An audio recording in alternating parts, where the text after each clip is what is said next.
Hi all, this is Sampath. Welcome to my YouTube channel. In the today video tutorial, I'm going to show how we can edit or delete data directly in the database table. Okay, without any further ado, let's get started.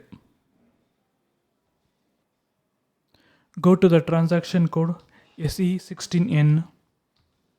Now press enter key. I'm going to enter the MARA table, Material Master General Data Table, MARA. In the input fields, I'm going to enter created on date.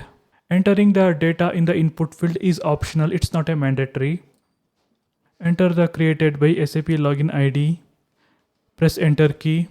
Go to command field. Enter /h. I'm going to activate the debugging mode. Once you enter the /h, press enter key. Now click on execute button. Now enter the variables. First variable is gd-edit. Now second variable is gd-sap edit. Press enter key. Click on pencil icon. Enter capital X. Click again pencil icon.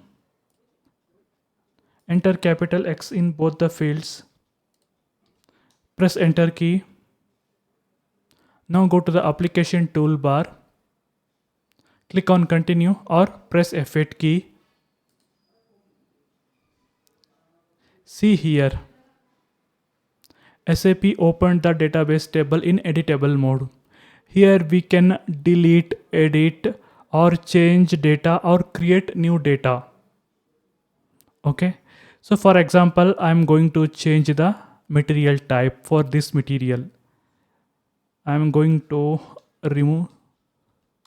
See, I'm pressing backspace key. System allowing to edit. Enter the material type FERT. Press enter key. Okay. Now click on save.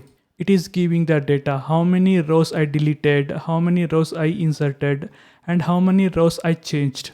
I changed only one row. Now click on right mark. Now click on save again. Testing purpose, just come back, go to the transaction code MM60, press enter key, enter the material, copied material here. Now execute. Yes, material type is successfully changed. That's a today video tutorial. If this video is useful, please don't forget to like, share, subscribe my YouTube channel. Thank you.